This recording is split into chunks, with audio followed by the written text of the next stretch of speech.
so I welcome everyone back to today's class or episode. So like we all know, we are in a manual retouching, integrating AI into our workflow. So today we'll be looking at more of those AI integration, and here we will focus more on how we can enhance the image manually while integrating AI. Yesterday we did what manual retouching is and how AI alone can work, and I tell you that is one of the best software to use. That one we used yesterday, and today we'll be looking at the one we can use, which is a little bit better and has more control, which is this one. So now the reason why we are going to be doing this class is because I want to show you why you need manual retouching mixed with AI. Sometimes the AI, they are not perfect, and all you just need to do is to watch and know what you want and be creative about it. So there are some things AI is not going to do for you that you will need to do by yourself. So let's look at that, and also whatever you learn here, you can apply it to yesterday's class. After that, once you get the AI doing your stuff for you, you can bring it back to Photoshop. So let's go. Now the one we're going to be looking at is this one, the FR2. There are three of them: FR2, FR3, and FR4. So but the FR2 works better and has more control, but I like the FR3 because the FR3 has more precise manual control as well, but this one has lesser control. So let's look at the two. Duplicate, Control J. So here's the plugin again, duplicated it, and now like I said, let's increase this one, which is, let's leave it like it's 2, or let's take it to the max so you will see what's doing. You can control the texture, take it up, you have more texture. You can take it down, you have lesser texture. So like it was like a Gaussian blur and effect. The higher the texture, the more you work on the tone. The lesser the texture, the more it looks plastic. So I'm just going to bring it down a little bit because I want more texture and I want more control. So opacity of your dodge and burn, which is the basic retouching. We have the frequency separation and we have the dodging and burn. So if you want more contour, which is the contrast, this is contrast, you can take it up. Blow, you can leave the blow like that, and all you just need to do, if you click on this one, it's going to create a stamp visible layer.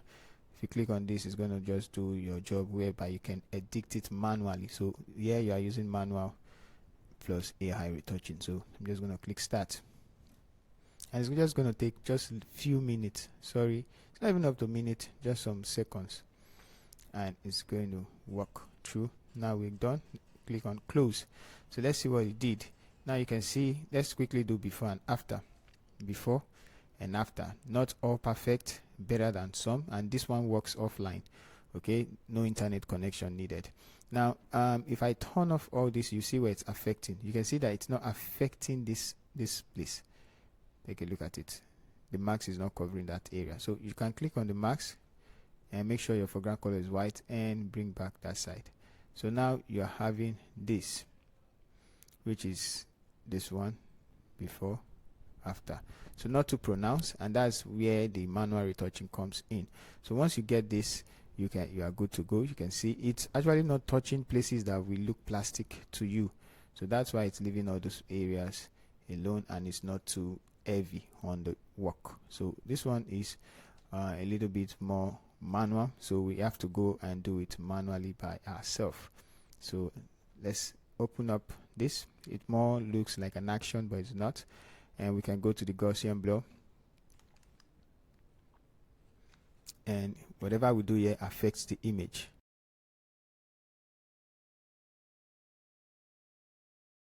Yeah, so I guess this one looks better. So I'm going to click OK now because I'm going to mask it myself. So let's go back to the mask and remove it from places we don't need.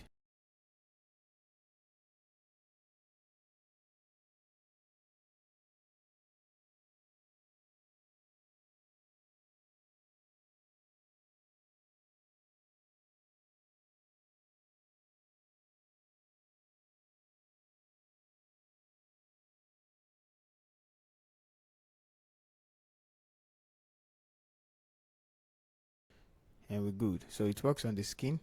You can decrease the opacity of the O and bring back some real something like 90. And once I do that, I can do shift. Let's turn off this. Let's do shift, control, and E, and then you can use manual. So instead of that, let's just use this one. Let's not stress ourselves.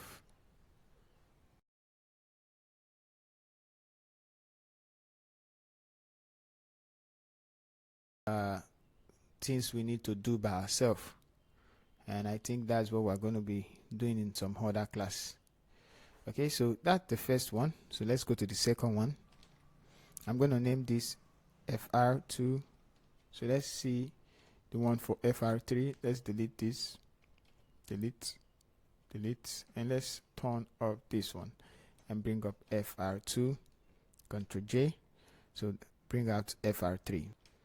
Alright, so I just applied FR3, and this is what we get in FR3, just 2 layers, and we have the base and the skin contrast. So we can turn this one on. Right now nothing is happening because the mask is black. And let's paint because we have white for ground color. I'm just going to paint. So this is how this one works. You just paint somewhere at first. Once you paint, yep, so you still see the skin rough anyway. So like I said, it's kind of manual, but has done the settings for you. All you just need to do is to set it yourself.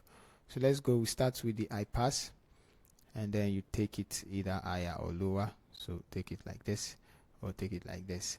The lesser you go, the more contouring you have. So but you go to the Gaussian blur and then take it down. So this will reveal how smooth you want it to be. So you can see all the imperfection going, but you need to just, you know, take your time because it's actually going to look plastic sometimes. So once you have it, you can paint over. Now if you don't like it like this, you can also still choose the eye pass filter, and either you increase and have this all these places all gone, and or you bring it back and then it looks like this.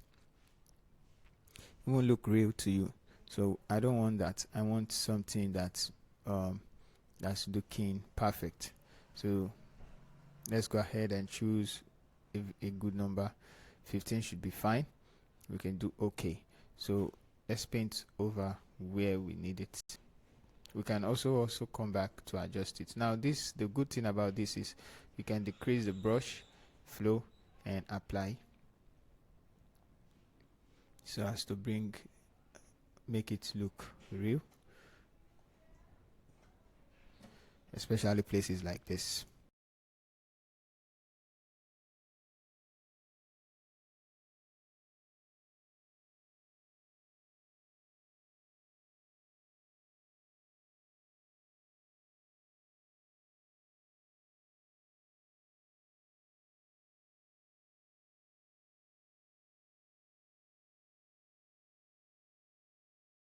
So this looks too smooth, but once we combine it, you know, together, we have greater result. So I can come here and just adjust it. So we have it like this. You can see merging the two together gives me this result. Now I just merge the two, and look how perfect it looks. Perfect and natural, smooth. On a normal day, turning this one off. Okay, I didn't decrease the opacity of that. Yep, now good. It looks like this on a normal day. So applying this, then plus this. Perfect. So guys, you can try out this too. Looks perfect to me and looks natural compared to the first one before, after. So I hope this really helps. Let's create